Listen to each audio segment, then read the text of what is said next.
all the good shit before we even start rolling. I'm gonna shut up. Hey, here's an interesting thing. Do you ever use Chat GPT? We'll talk about that. It can see. This morning they showed me it can see. Wait, what do you mean? It can look at one of my paintings and say, "Well, this was made by Ron English, and it's See, you're pre-podcasting. You're pre-podcasting. Yeah, I know. Okay, is everybody ready? So what's going to happen is everybody gets to come up and interview Travie. Everybody gets 2 questions, 3 if you're really interesting. So I will start it off, and then Mike will be second, and then after that, just please come up and. We do ask that you say your name and that say, and then kind of release us, say, it's okay that I'm in this video. So, a lot of lawyers out there. Okay, anyway, so today, this is Big Genius. This is detention. And our substitute detention teacher today is the one and only Travie McCoy. There can only be one. There can only be one. And you're allowed to ask him anything. He doesn't have to answer. But yeah, I think he might answer. Pretty open. I'm pretty open dude. I've known Travie for a while. We actually toured China together. Mm-hmm. Boy, a lot of stories there. Lots. Yeah, things happen fast. Like 1 minute they're having you make a big painting. You don't know why or for what reason. And then they say, now you're in this movie. Here's your lines. Now you're performing in front of 50,000 people. Now that was the worst. We had this crazy, I'll just tell it real quick. We had this crazy party. I come downstairs. There's this huge complex. It's 1 million square feet. And they're having their 1-year celebration or whatever. But so Travie is down there making a big painting, and we were all rocking, right? Yeah, then they say you have to paint with them. It's like, what is this for? And then so I paint for a bit. Then they take us out. They blow up 2 million fireworks and give a couple speeches. And like 4th of July, New York. They grab us out of the crowd, pull us through this huge complex, come out the other side. There's a whole other audience there. Not audience, like no, it's an audience, and a stage, and they say, Travie, and more fireworks. You're on in 10 minutes, and you got to. I got paint on my hands and shit. Like I'm like, okay. Well, meanwhile, he had no idea. I don't think he had performed in, like you said, 7 years. It was like six and that. Yeah, 7 years. Yeah, that was very stressful, and you smoked about 7 cigarettes before you. Seven packs, maybe. But it's like, yeah, it was unbelievable, like the stuff that we went through on that tour. But anyway. I know everybody has. We're what do they call it? Like like friends that have been through war together. They have that bond, that war bond. It was. Nobody knows the trouble we've seen. But Ron came. He came out of it with a really nice fake Richard Mille watch. Yeah. We all got our fake watches. And we went to a store. We went to a mall where they literally they have a Ron English store. It's like I ain't got nothing to do. And with we went in and haggled for his own shit. I shit you not. We went in and we were haggling. Well, actually, we threatened their lives and scared the shit out of them. For legal reasons, we didn't threaten anybody. No, a couple people got threatened. No, you went up. He does all his clothes there, so he buys all the materials. So he went to go work on that, and the rest of us stayed down in the little fake store. And Paul kind of led the charge, and we harassed the guys for about an hour, and then we actually bought the whole store out, and we brought it back to the U.S. and sold it as bootlegs. But at some point, by the end, those guys love Paul. He was for real. Paul's like the master haggler. Like whenever I need a haggle, I'm just like, hold on, let me go get my man real quick, and then it's like, you know what I mean? Like you end up not paying for anything. Yeah, he's good. Really good. Anyway, so our first interviewer is Michael D'Antuono, the famous political artist. Amazing. By the time this airs, we will be living under the Trump regime, and we'll be hiding. You will be scrubbing the internet of all your presence. I'm sure. Absolutely. Anyway. Well, how many questions do I get? You can have 4. Oh, 4 and a half. All right. Well, I looked you up. You know? We spent time together. Well, I know that, and you gave me a lovely painting, and I appreciate that. I appreciate you. You gave me one as well. Like, it's up in the crib. There you go. So I read that you've worked with so many different artists. From T-Pain to Rebecca McCoy. That dude T-Bit, he's awesome. Right, and Jason Mraz. And Katy Perry and Bruno Mars. So that leads me to one important question. Yeah. Is Bruno Mars taller than me or shorter than me? Well, I guess to put it in perspective, even more so, when I met him, he was Bruno Earth. he hadn't been to Mars. He hadn't been to Mars. Just like it was just a amazing. I mean, you might have a couple inches on him. Oh, well, now this You know was what I mean? a A couple very inches. sick, that's A couple. all I need to know. But yeah, he was when I met him. They kind of my label kind of pitted me with him. They were like, "Yo, there's this young kid, Pete. Well, he was called Pete back then. He's not and Bruno? That's his real name. Sorry, but so Bruno came from the wrestler Bruno Sammartino. So he was a big wrestling fan growing up. So they called him Bruno as a kid. But when I met him, he was just like working on. He was a songwriter, and so I went in with him for what was supposed to be 3 days. Ended up like being a week and a half because we were just knocking shit out, and like from the get go, there was this synergy, and we took full advantage of it. But very funny story since you brought this up. The song "Billionaire." Originally, we had the melody, the da da da da da da da. We knew I want to be a billionaire so fucking bad. I'm like, well, that's a pretty weird statement. You know what I mean? Like, I want to be a billionaire. Okay, cool. And so in my head, I'm like, yeah, this is cute, and the melody is catchy. But I'm like, so I'm supposed to spend 2 verses talking about how bad I want to be a billionaire? I don't really want to be a billionaire. I just want to pay my rent, you know what I mean? And fucking do what I love doing. But so I had to look at the song subversively, like, all right, what would I do if I was a billionaire? You know what I mean? So I had to change the whole trajectory of what he was talking about. But back to my point, originally it was I want to be a billionaire so fucking bad. Buy all of the things I never had. I want to be on the cover of Forbes magazine, standing next to Diddy and the Queen. Oof. Now hold on. This is not. That was a while This ago. is 2009. Okay. But even in 2009, I was like, Bruno, this Diddy shit is not. I don't want to stand next to Diddy in anything. Is that right? And this is before all this shit, So I was just like, it just doesn't. You know what I mean? Like I don't like the dude enough to put him in a song. You know what I mean? Or praise him like that. Yeah. You know what I mean? Some years later, it worked out, like I mean, not that I like Oprah that much better, but it's a little more safe. Yeah. Wow. Until you find out she was at the Diddy parties. What's that? Until you find out she was at one of the Diddy parties. Well, just for y'all, I'd never been to whatever, and I'd seen pictures of everybody in white. I don't even like white people. What? You don't like white Kidding, people? kidding. Well, did he or didn't he? Is the question. I don't know. You gotta ask Oprah, bro. Right, and I read, is this true, that you had a romantic relationship with Katy Perry for? That's very untrue. That's untrue. It was very unromantic. Well, you're my hero. That's wonderful. Also, I know that you were studying to be an artist, and you are an artist. Yeah. A visual artist. So that was the go-to originally. So growing up, my dad just retired maybe 6 years ago. He was a welder his whole like hard.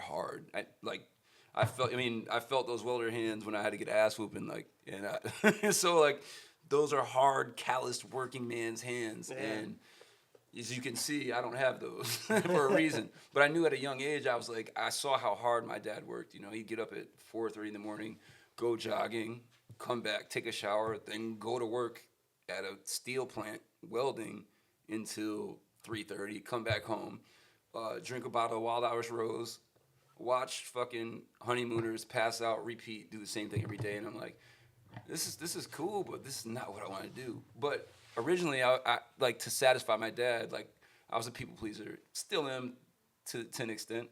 But I played sports to make my dad happy. I hated sports, but I did it because I was a big kid, and everybody asked me why I wasn't.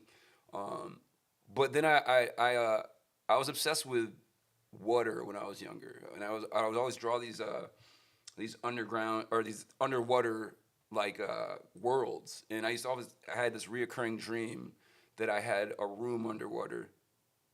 It was a cube, it was just like this, but it was surrounded by water. So, but everything in my room was dry. Yeah. But I could stick my hand through the water and shit, you know what I mean? See fish. It was crazy. And I had this dream all through my childhood. And then I picked up a book and I saw a welder underwater. He was doing underwater welding. In my head, I'm like, how the fuck is this dude using fire underwater? And my brain didn't, so they're like, oh, calcium, there's all these, it's scientific. But I saw this. I'm like, oh, I love water. I love being underwater. And my dad's a welder, so I'm like, Dad, I want to be an underwater welder. And I never see my dad's eyes get so like he was just like, You're so proud. my son. Little did I know, like, fuck underwater and fuck playing with fire underwater when you have an oxygen tank on your back. You know, things, logistics kick in when you get older. You know what I'm saying? So, I'd always been into art, drawing, and my dad picked up on that when I was really young. And one thing to this day, I'll never forget. Like the first time my dad came into my room, and I think I had a Rambo comic book, and it was like Rambo illustrated comic book, and I was drawing Rambo like from the comic. And my dad comes in, he's like, "You didn't trace that, did you?" I'm like, "What do you mean trace it?" He's like, "You didn't put that over that," and I'm like, "No, they're different sizes. Dad, look at the I didn't say proportions because I didn't know the word proportions back then, but I'm like, "Look, bro." He's like, "Well, you better not be tracing." I'm like, "All right, cool." So that stayed in my head, like, fuck. So whenever I draw, I can't. I mean, like, that wasn't even a concept to me to put the paper over something and then trace over that. Like, but in my head, my dad instilled in my head just by him saying that with his tone of voice that it was a bad thing, and it was illegal. So like, I grew up drawing, just from seeing things and and always had that voice in the back of my head. You better not be tracing. Yeah. And growing up, that's whenever my dad saw me drawing, he'd be like, "You better not be tracing. You better not be tracing," and that stayed with me. So once I decided the underwater welding shit was not a thing, or was never gonna happen, and my dad started picking up on the fact that I was into art and drawing and shit. I got into high school and I was a terrible student, like awful student. Literally just spent every class drawing my name in my notebooks the coolest way I could. You know what I'm saying? Like the graffiti bug, Yeah. And so when it came time to graduate, I was like, I'm fucking this whole thing up. Sorry. Let me so 10th grade I started Gym Class Heroes. In 10th grade, in 97 we started the band in 97. So I was in 10th grade. And so music, that's when, I'd always been into music. My dad was a bass player, so music was heavy in the household, always. And so I started gym class in 10th grade, but I'm still super into art. And then the next year, 11th grade, I started an apprenticeship at a tattoo shop. And this is where the tracing thing comes in. So I get into this setting where now I have to trace in order to make these stencils to put on people to tattoo them. But every time I'm making a stencil, I hear my fucking dad's voice. Like, I'm like, no, like this isn't working. But I had to do it, and it's just a little anecdote. But yeah, so graduation comes around, and like I said, terrible student, and luckily I had a really fucking awesome guidance counselor named Mr. Corcoran, rest in peace. He also saw that I had some talent, and but also saw that I was a terrible student. So he was like, "Hey, we need to get you out of here, so you can do bigger, better things. Like, what do you want to do?" I said, "I want to go to art school." He said, "We could do that, but you're gonna have to bust your ass this next year to make it happen." I said, "Say less. What do I have to do?" He's like, "Well, I'm gonna rearrange things for you to make it a little easier, but you're still gonna have to work hard." So basically, he took away all my electives. Like, I didn't have to take a foreign language. I didn't have to take another gym class. Oh. Thank God. And so he replaced all those classes with more art classes. Mm-hmm. And so if he had he not done that, I wouldn't have graduated. And so I ended up going to Syracuse University for a portfolio review like a year after I graduated.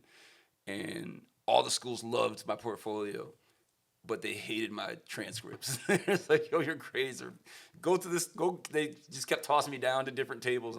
So I ended up at Munson Williams and Proctor, and like, "We love your work, and we can work with your grades." I'm like, "Sign me up." So I ended up in Utica, New York, and I'm not sure if you guys are familiar with Utica or not, but it's a scary fucking place, man. Like, there's a. This is the lore I was told. So I think in the 50s or 60s, Utica had like a psychiatric hospital that lost funding. So they basically just let everybody go, and then they started mating. And now you have Utica, New York. Oh, but So, explains it now. Imagine coming from little ass Geneva, New York, and being tossed into the mix of Wow. all these generationally, whatever. I can't, you know what I mean? I don't want to disrespect nobody, but there's some weird characters. And the squirrels were bleeding from the mouth. I shit you not. I have pictures. Bleeding mouth squirrels on Chestnut Street in Utica, New York. Zombie squirrels. Yeah, it's a weird place, man. That's where I went to art school, and where I dropped out of art school. And where you dropped out. Now, but I heard or read that with your artistic ability, that you got arrested in Berlin for shit. tagging on the wall, on the Berlin Wall, right? Is that now you're Ron's hero?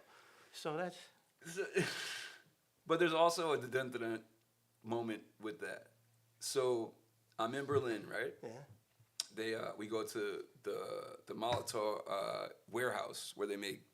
I mean, at the time, it's the best spray paint you could get. You know what I mean? So we're touring the warehouse and shit, and they're like, just point at the colors you want, and I'm like, so like I now I'm on the tour bus with, and the bays are just full of spray paint, and we're playing in Berlin. I'm like, there's no way I'm leaving Berlin without hitting this wall, you know what I mean? With all this paint under the bus.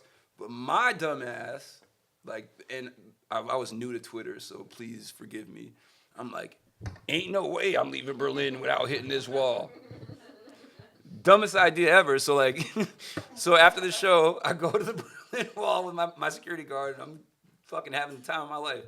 And I'm like, in the distance, I see like 4 big shadows. I'm like, whatever. I got my security guard. I ain't worried. Getting it in. They get closer, and I'm like, that should say Polizia. I can't pronounce it. Polizei. I'm like, Matt, you see this shit? Like, don't worry about it. Like, They come up, and then I realize it's police, and they're big and scary.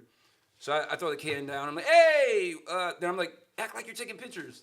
And so I'm like posing in front of this shit, like trying to play it off. And they're like, nah, bro. Like, so they arrested me like right away, and they get me to the precinct. And they're talking. I can't understand German, but it just sounds like Nazi propaganda. I'm striving. And I'm like, oh shit, they're about to fuck me up. You know what I mean? Like, and then the sergeant of the precinct comes, and he speaks English, but he still sounds like the dude from Rammstein. You know what I mean? So it's still scary. He's like, for what you did, we should put you under the cell. And I'm like, oh fuck. Like, I thought it was bad, and now it's really bad. Like, and all I can hear is fucking. Do a host in the back of my head. I'm like, it's going down, bro. They're about to put me in the gimp suit, like chain me up and do some weird shit, like Pulp Fiction. I don't know, but needless to say, money talks. You know what I mean? And Oh, really? yeah, 25 grand got me out of that whole situation. Thank God. And I still got really dope pictures from the throw ups that I did on the Berlin Wall. Oh, so it was worth it. And it was in Rolling Stone, so I guess. It was the Rolling Stones. What's that? What was No, it? no. They put the pictures in Rolling Stone. The whole story. Oh, was they in Rolling did. Stone. Yeah, Oh, yeah. wow. What's that? Did they pay you for the picture? They didn't, but I did. I paid for the pictures myself. I paid the German police for those pictures. Let me ask you another. Ron, I got one more. I get one more question. Can I have my no? How about this? I mean, you're like you're a rock star, a rap star, a rap rock star. Mm-hmm. What is that like? What's the best part of that, and what? Because that's everybody's fantasy to be like that. So, what's the best part, and what's the worst part? I want to take my time with this one.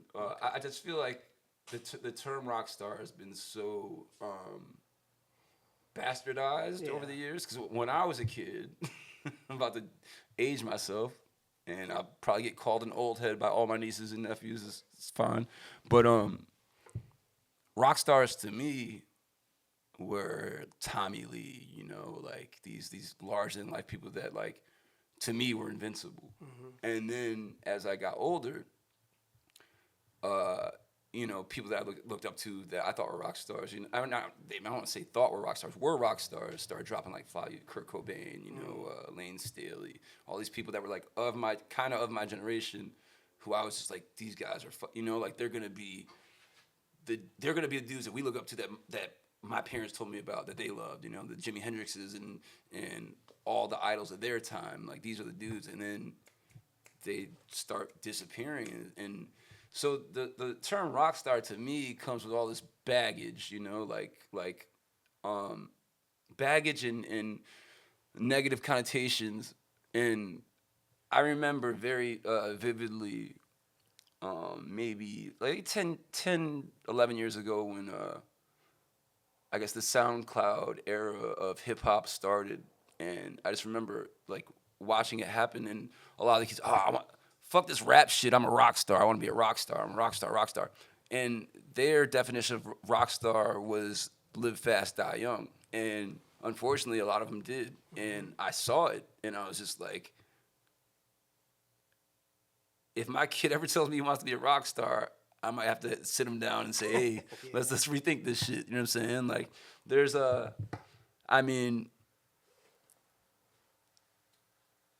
feel like to answer your question though, I guess at the end of the day, yeah, there's a lot of cool shit that comes with being known, being famous. But then there's a lot of shit that you have to sacrifice. You know what I'm saying? I feel like me personally, I offer so much musically. With my music, I give so much of myself, and even personally, I'm a very humble dude. If I meet somebody on the street who appreciates my music, I take time and I want to know what you got from it, and that was one of my big gripes with art school, because we had to do critiques and we had to explain what all this shit I put on the canvas meant, when I would much rather hear what you guys get from it. You know what I'm saying? Exactly. So, yeah. So the shit that like I said, I put so much in the music. So the little bit that I get to keep for myself is what, essentially everybody still wants. You know what I mean? Mm-hmm. And when they can't get that, that's when the friction starts. Like, I've given you so much, and I do. It's like, but you can't have this. You know what I mean? We want to say, and it brings me back to something that a good friend of mine told me, Jacob Lodwick. He created Tumblr, Vimeo, when he was like 19, sold them for mad money. But he told me when we were younger, he said, Trav, if you give them A and C, they'll die to get B. And that didn't make sense to me until I was in the predicament. I don't want to say predicament. In the situation I'm in where I'm like, damn, I'm giving them so much, but I gotta keep B to myself. You know what I mean? Yeah. And so, as far as the rock star shit, it was cool for a couple of years. It gets played out super fast, and if you make it past those couple of years, fucking hooray for you. You know what I'm saying? Because a lot of people don't. Wow. Unfortunately. Oh, sorry to get so deep. No. It's weird. Now I'm glad I'm not a rock star. Let's open up the floor with questions. Would they come up here or? Shut up! You're in detention. Just kidding. Not an option. Don't make them mad. I'll do it. Okay. Come on, Miranda. Should I? I'll get up. Should I get up?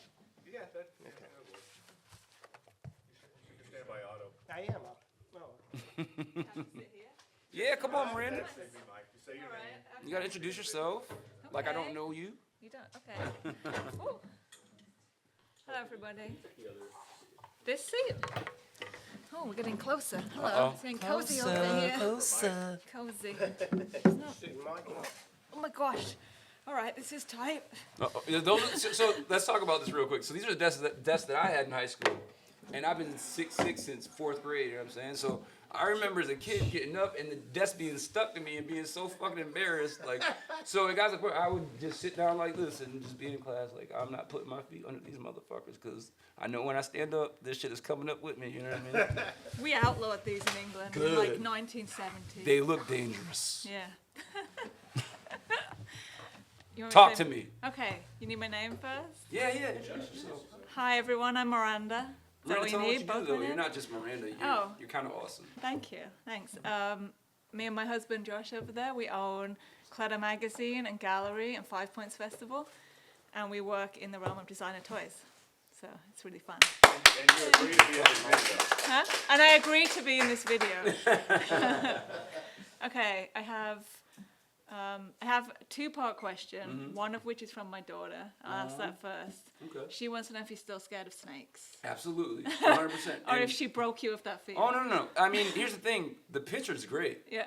but I recently saw the picture again. I was like, I don't know. I don't know what the fuck kind of alcohol you guys gave me, but I looked very comfortable with that snake, and it could not happen today. That's for sure. It was her. It was all her. And I was like, yeah, I'm Snake Man. Not today. Not today. And a more serious question: what's your favorite memory of touring that you haven't already told on a podcast? Ooh, my favorite tour memory that I haven't told. It's so crazy. Cause I feel like I've been on tour for the past 30 years. Million years, yes. Because you're an elder emo now. Yo, I just say that again. I'm an elder emo. I just heard that You're term vintage. like a week ago, elder emo, and I was like, it's kind of cute. It's Yeah. kind of cute. I was kind of there for the inception of that whole thing, and it's It's a cool big to see it come comeback back. now. Yeah, I'm a nostalgia junkie too, so Yeah. like. Well, all the kids are totally on that vibe now. My Absolutely. 13-year-old's like, have you heard of a band called Slipknot? And you're like, I'm like, oh my God. Let me put you on, son. Psycho Social. Yeah. Anyways, back to your question. What was the question again? Favorite touring moment that you've never Okay, told? that on I never podcast? told. Yeah. That's a really good one. Really, really good one. And I've heard some stories about you too. I'm sure so- you have. I'm sure you have. One that I've never told.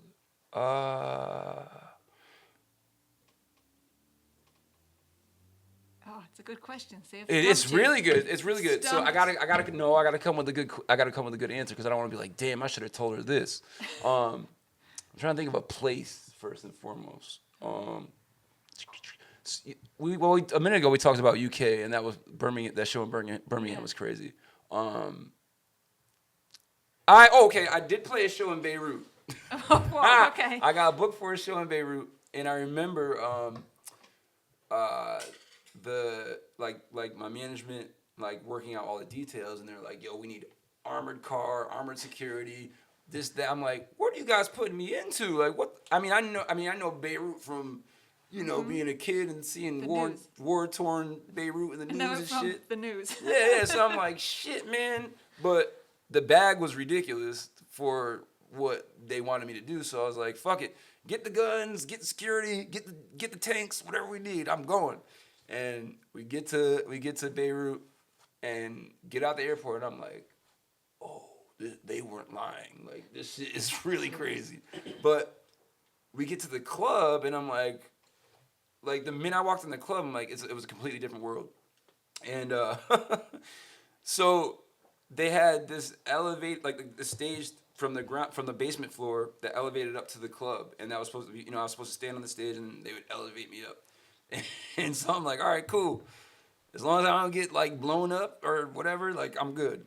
So they start playing. I believe it was Cupid's Chokehold. They start the intro, blah blah blah, and the stage starts coming up. And then right when the first verse is supposed to start, the stage stops moving and starts tilting. So now I'm like, so my head, you can see my head coming out the floor, and you can see me leaning back so I don't fall. And so I'm like, fuck it. So I'm in this weird fucking, and I'm like, yeah, I'm singing Cupid's Chokehold like this, and they're trying to work the stage, so I'm moving with it and shit. And they finally get it up by the second chorus. They finally get it even with the people, and they're just just astonished at how I was maneuvering with the fucking thing. I mean, I guess it's not really a cool story, but yeah, It's a memory. It's a that's cool a memory memory. that sticks out. Yeah. And I brought this one up because I remember feeling so fucking safe in that club, and the minute we left, I was crying please. I closed my eyes. I didn't want to see anything. I was like, get us back to the hotel, please. Some shit's about to happen. Because in my mind, we were gonna hit a landmine or some shit. Driving back to the hotel. But yeah, that's my Beirut story, Miranda. How long were you in Beirut for? One night? I was out that motherfucker as quick as they let me. Fair enough. In and out skis, for sure. All right. But shout out to Beirut, you know what I'm saying? I heard they're going through some shit now. I wish, they weren't. But, because I feel like they've been going through it for a long time. Yeah. Man, why am I coming up? The sad I shit. don't know. Let's talk I'm about just pulling it out of you. you, right? Yeah, Fuck. sorry. No, it's all good. Yeah, happy questions? Oh, here we go. Yeah, yeah. Don't try and get Thanks, into Miranda. this. Yeah, don't try and get into this chair though. fuck around I and mean, get you stuck. could, but you're gonna be like. It's definitely. You're gonna regret it, but This is from the school. This is from Helen Keller's school, bro. For real. yeah, I got cracked my back. You can carve something in there while you're sitting there. I'm sure Helen Keller I already didn't did. bring my scribe. So who are you? Sketch face. Introduce yourself, son. You got SF on your hat, so A who? already repping. Oh, SF. Got you. I thought you said I got some stuff on my head. No. Giants, man. What's up? Nephilim. I have 2 questions for you. Oh, break it down, son. You got to tell the people. Sketch face. Oh, he's got a Scotch face. SF. Sketch Represent. face. Yeah, graffiti artist. Represent. 2 questions. What do you feel as a visual artist? What do you feel there are like parallels between being a music artist, a musician? Where do you feel the parallels overlie, specifically in like if you think of like graffiti culture? I mean, they're hand in hand for me. You know what I'm saying? Cause I mean, I'm a notes dude. So I'm always in my always thinking. So it could be, I could just be walking and it'd be a sentence I put in my notes. So my notes are just loaded. But with that said, like I'll go through my notes sometimes and just seeing one of those sentences, or sometimes it could be some bars too, you know. But that sentence may spark a visual in my head, and I'm like, oh, all right, then I'll sketch it. I'm like, okay, then sometimes those words turn into paintings. You know what I mean? So the process is very It's similar to very, very similar. And I paint the same way I record. So I'll literally have 15 songs that are incomplete that I'll rotate around because I'm ADHD than a motherfucker. And same way I paint, I'll have 15 paintings, you know, and I'll go around like. It's a good way to work. Yeah, and but it's a good way to work if you can follow through. You know what I'm saying? Otherwise, you're just fucking burying yourself. Would you know? say you always finish them all, or some of them? No, may never no. finish? Some of them are. Some of them get tossed out of the rotation. You know what I mean? But they always get pulled back in. Yeah. Eventually. I always tell people that purchase my art that you're buying more than one painting. There's at least 50 or 60 under there. Underneath. Just so you know. Layers. Like, and if you want the history, it's all documented. You know. That's dope. Yeah. But yeah, I'm just bouncing around all the time. At all times, I gotta be busy. Yeah. Idle hands. Keep man. the demons away. Absolutely. You already know. Second question, 2 parts. First part, can you give a shout out to the band Trip Sitter? Shout to Trip Sitter. Tell me about Trip Sitter, please. It's my son.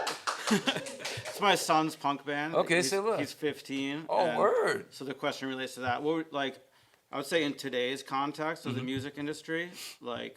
Don't fucking sign with a label. There's no point at all. Is that where you're going with it? Yeah, no exactly. need. What advice They would are you give? scrambling right now. They're scrambling because they've been milking and bleeding artists for so long, and now artists have realized that they are unnecessary and they are scrambling.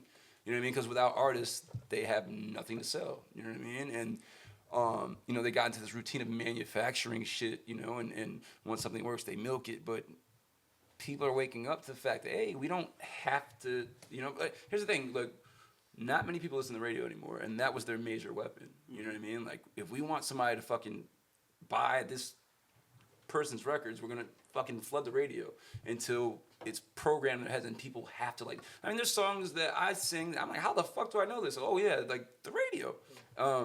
They got The radio, yeah. So just like cable, radio is becoming just as insignificant as cable is. You know what I mean? Like nobody's paying for cable. We got YouTube. Cut the cord. We cut the cord. We watch what the fuck we want to watch, not what's programmed. Same thing with radio. We listen to what we want to listen to, not what's programmed, what we're force fed. That's really cool. You said your son was 15? Yeah. So I started gym class in '97, 10th grade, but before that I played drums in a punk band called The Antisocial, and it was literally just 3 good friends in a garage making fucking noise, and we That's had exactly the what time they're of our doing. lives, and that introduced me to 4 more guys that were doing the same thing that we were doing, but just different music. And then we kind of, you know, touched uglies and created gym class heroes. That's what my grandma used to call hunching or having sex. Bumping uglies, or she called it the booty green too. Just so you got. Booty green. But yeah, oh shit. Yeah. Throw some books So if around. there's any advice I can give to your son, just fucking keep banging, you know, and don't. I mean, growing up, that was how. You gotta fucking send demos out, and you gotta go to the labels and convince them that you're who they need to sign. You don't gotta convince anybody that you're awesome anymore. Like, you know what I mean? Just grow your audience. Convince on your yourself, own. and that's Yeah. enough. You know what I'm saying? Yeah. People follow. Like, if you Yeah. convince yourself that you're awesome, people can't deny that shit. You know what I mean? Absolutely. It's yeah, but. Can I jump in though? Don't you think that Apple and Spotify have taken that role of labels though? Because all the kids, so we were just talking about like my 13-year-old, like, hey, Slipknot. Yeah. They're not finding new music. I was gonna say that Okay. about Spotify. So what Yeah. Miranda just said, and piggybacking off what you said. So Miranda just asked if Spotify and Apple are the new labels.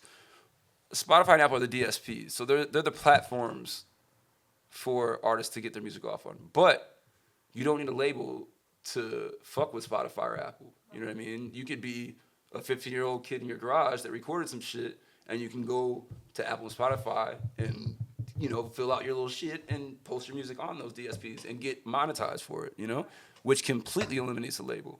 Completely. But isn't Apple pushing an algorithm? Oh, absolutely. Everybody's get- pushing the to algorithm. get noticed on Spotify. So that's that's a game that I don't fuck with. I don't even care about. But there are algorithms, and I don't know enough to speak on it. But I know like the playlists, Spotify and Apple playlists, are the kind of like the new programming for the DSPs. You know, there's always gonna be a fucking weird way that they convince us to buy some shit. You know what I mean? Like whether we, you know, but the fact that radio is phasing out and cable's phasing out is awesome.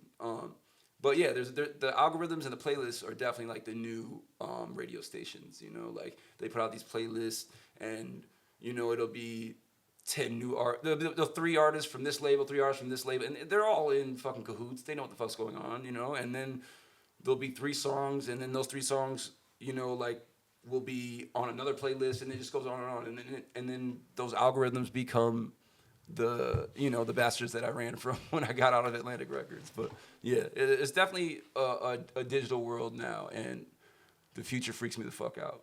It really does. But I'm still gonna do what the fuck I've always done, you know, despite these damn computers, you know. Well, thank you, Mike. Yeah.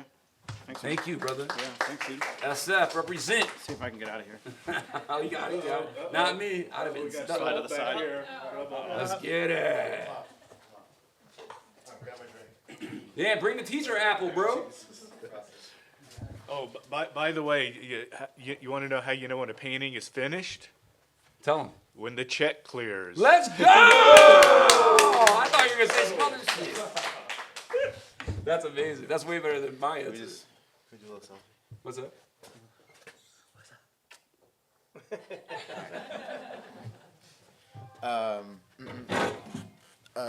This one? Oh, you're in the wrong seat, bro. Detention times 2. Oh shit.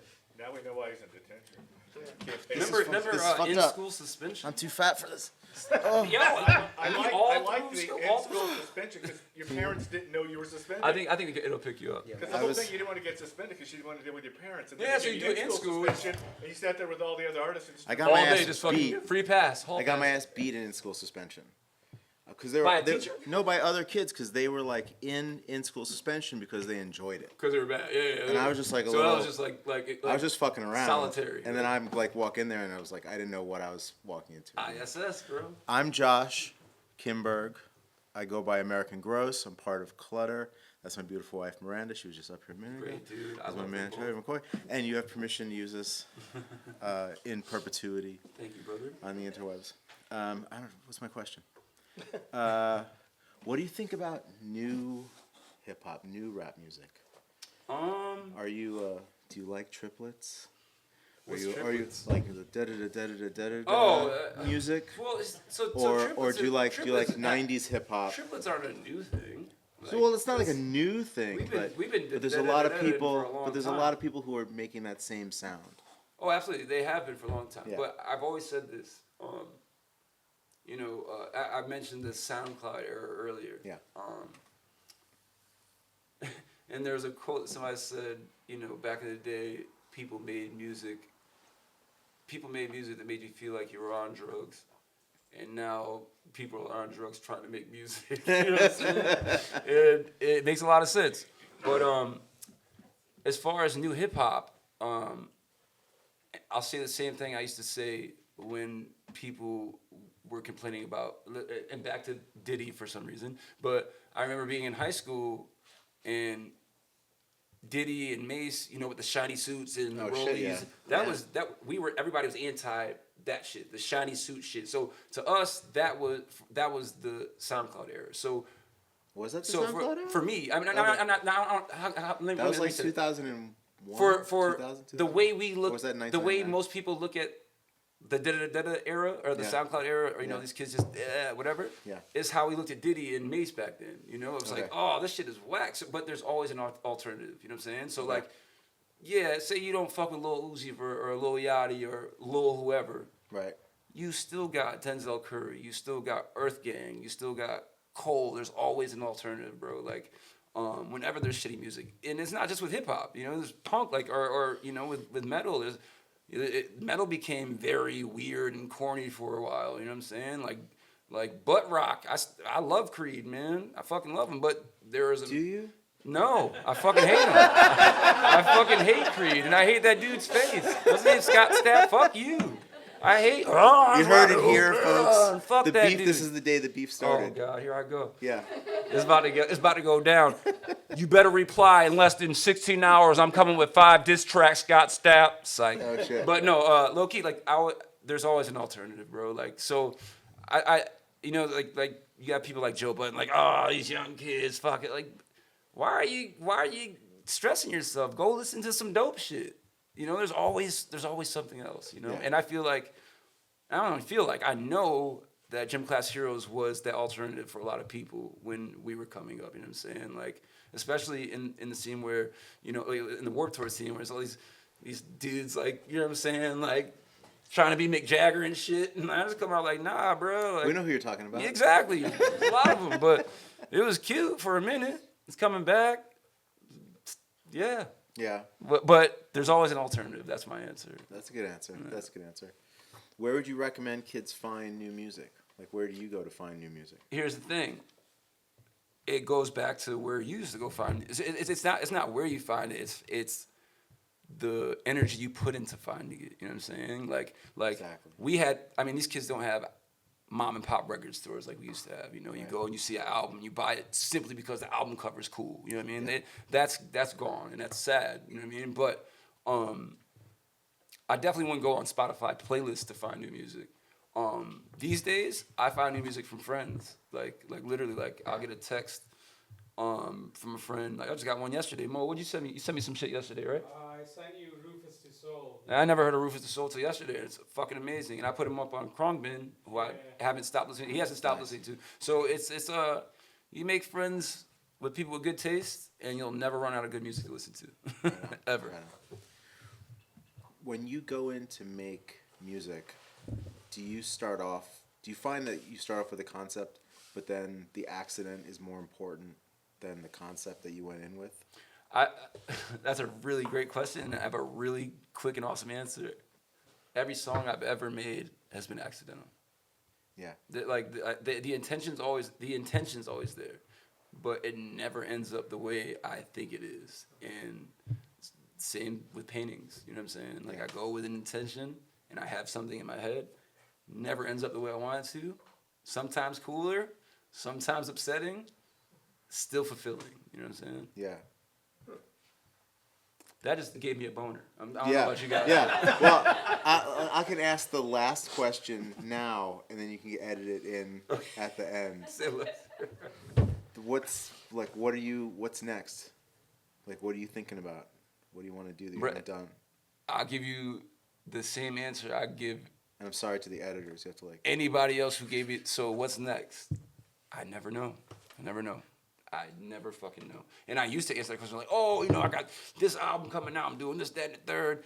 I could tell you that shit, but tomorrow could be a whole different An trajectory. album of flute music. That'll never happen. And I'll never be too old to rap.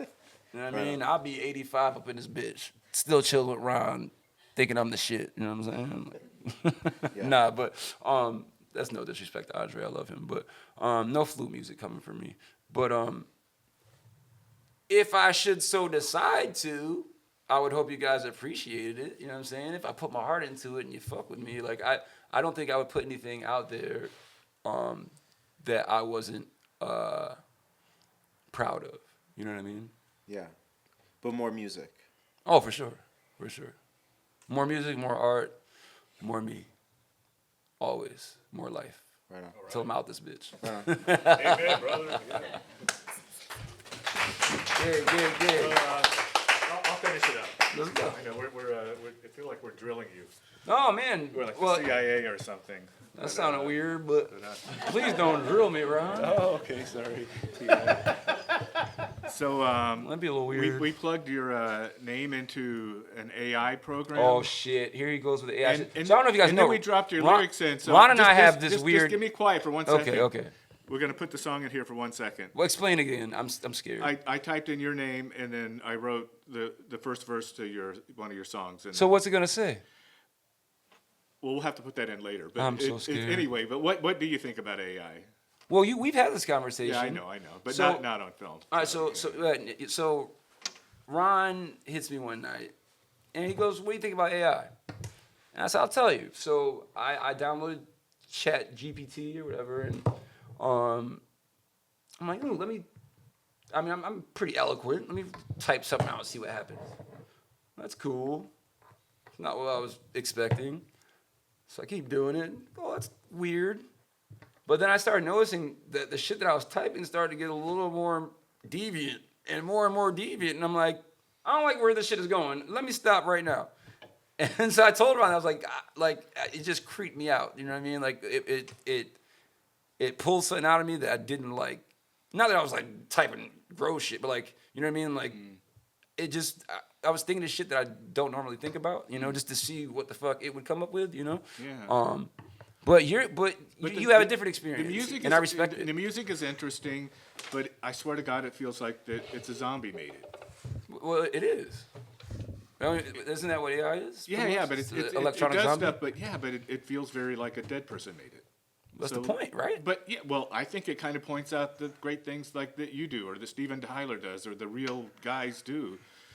Now it gives you like more clarity on what makes them great. Do you know what I mean? Because when you see, okay, so I went to college, and you know they only give you the great books. Yeah. They don't give you shit books. No romance novels or Never, anything. never. But you know, one time we're touring Europe, and we were just drawing on the streets, and it rained for 6 fucking weeks. You know, so we couldn't draw. We're sitting in the van drinking coffee and just no money, just fuck. And then my sister came back. She says, "Oh, I found a box of like 50 books for a nickel a piece."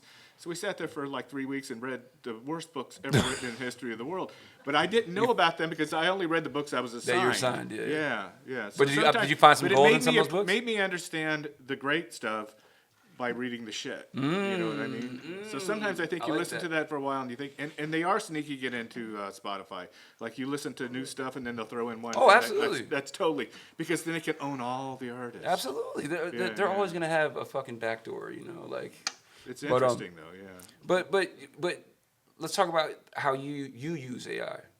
Real quick. I just use it as an editing tool to, you know, I build sets and it just gets me, instead of like panning from here to there, it'll just pan for me. Or I got through YouTube. I follow this dude's channel.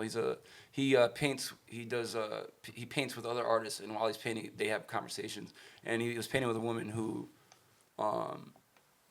basically she just types in her poems in AI, and they create an image, and she paints those images. Wow. And so, for me, I get that those are her words, and that's AI's image, but there's a conflict for me there creatively. You know what I mean? Like, okay, I understand that you typed those words, and that's the image that computer gave you. Now you painted what the computer gave you, but does that make that your image? You know, like, or I don't know. I'm so conflicted with this AI shit, bro. Like, I still don't understand why I hate it so bad. But, Yeah. But that's part of the reason. You Yeah, know? but 'Cause I don't understand. Maybe things always happen slowly. Like Jeff Koons doesn't touch anything. And, Oh, we talk about that too. Yeah. Like, So he, the but you think, well, that would not exist without him. That's true. That's true. And that his willpower makes that magnificent thing Absolutely. happen. Absolutely. So, with that said, I have a question for you. So,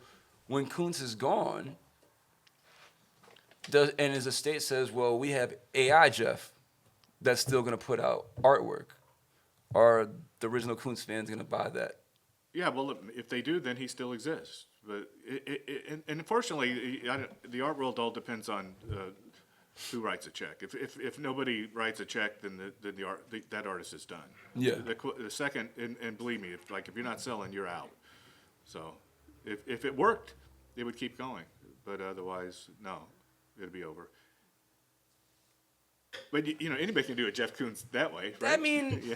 I mean, I was pretty nice with dog balloons when I was little. You know what I'm saying? Yeah. Like, I could. No, I'm just saying Not but metallic he got ones. the best sculptors in the world to make it. And, Yeah. It's a production. I think he may not even be making work anymore because it's just so hard. Because you think it's easy to get other people to do stuff. Like, try herding cats sometimes, and then you also have to be able to bankroll the whole thing. So it's rough, yeah. But AI can do all that for you pretty soon. Maybe, if it can't yeah. already. Yeah, you could probably talk to your AI. It'll make a 3D sculpture and you can print it out on your 3D printer. Again. Yeah. The future freaks me out. Yeah. But welcome to old age, right? That's what happens to every Shout out to Motion generation. City soundtrack. But Yeah. Well, anyway, I don't think you have anything to worry about. you sure? Yeah, I'm really sure. Yeah.